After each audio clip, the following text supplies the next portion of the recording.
Hi, I'm Tony Ventrella. You know, for the past 30 years as a sportscaster here in the Pacific Northwest, I've had the privilege of attending lots of functions put on by the Elks Lodges of Washington.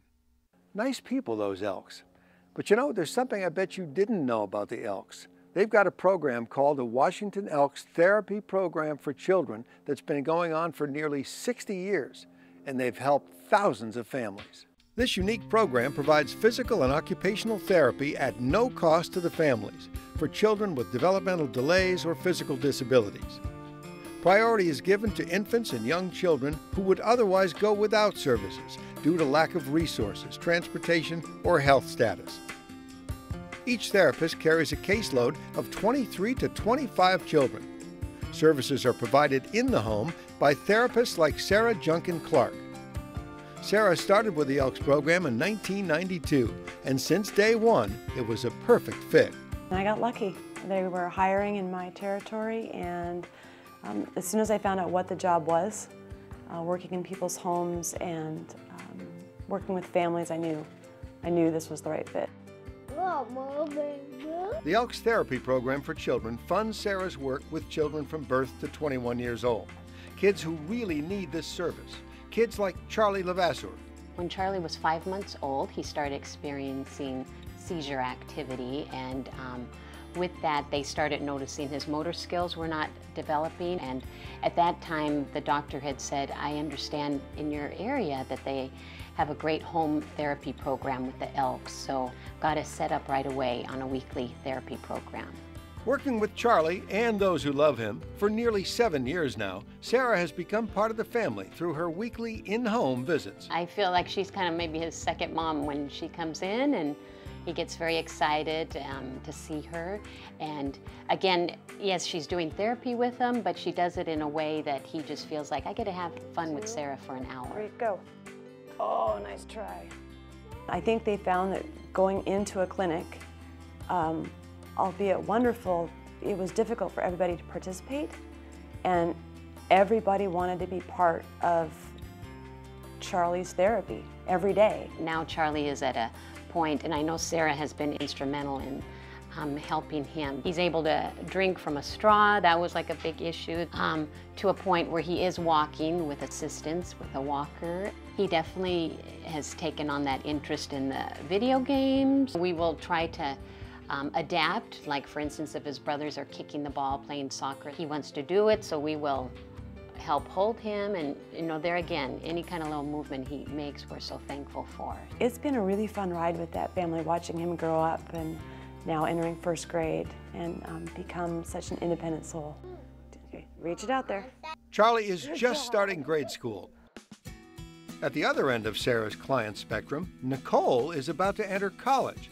I am so excited to get my independence, go have the college experience.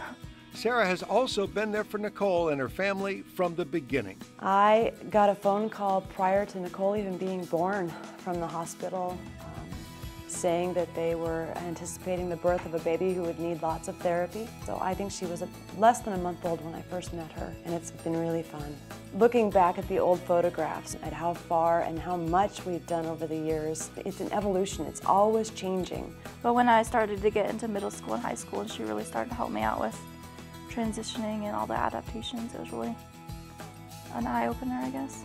She has just been like a family member to me, helping me with everything and adapting my life so I can be a normal teenager. And over the years, it's grown now to where, first of all, we're friends now more than anything else. And it's not so much about changing Nicole's body as it is adapting the world around her and allowing her to be as independent with the world and do things like everybody else as much as possible. The value of this program is also well supported within the medical community. Dr. John McLaughlin explains. There's a lot to be said for dealing with a child in their actual environment. I think the real value of the Elks program, the in-home services. So many families with kids with disabilities have so many things going on in their lives to have to travel distances and so forth is really hard. And the fact that the Elks have real consistency over time, so it's the same person. The ability of the therapist to develop trust and working relationship with the family is really of the essence. Perhaps Sarah's youngest patient, little Lydia Anzures, underscores the need for in-home therapy the most. Lydia, when I first met her, was extremely medically fragile, extremely susceptible to illness, and really even traveling out of the home to go to a doctor's appointment could put her life in danger. So in-home therapy, it was sort of in-home therapy or nothing. And there have been weeks on end that she hasn't been healthy enough to go to school. So again, the Elks programs, we've been back there again, filling in the gap. Over the time I've been in practice, the research that's developed on the value of these services comes down strongly on the side of the value and the effectiveness of the service in helping kids become more independent, and to know that you can count on the Elks to get out to the home and help is really outstanding. Any way you look at it, the Elks Therapy Program for Children is a win-win proposition. I guess the overwhelming feeling I hear from families is gratitude. They cannot believe that there's a group of people out there willing to give their time and money to provide this service to their kids at no cost to these families. Well, now you've seen the Washington Elks Therapy Program for Children in action. Pretty amazing, isn't it? And I bet you'd like to help. Here's how. If you've got the time, energy, or the resources, or all three, contact the Elks today.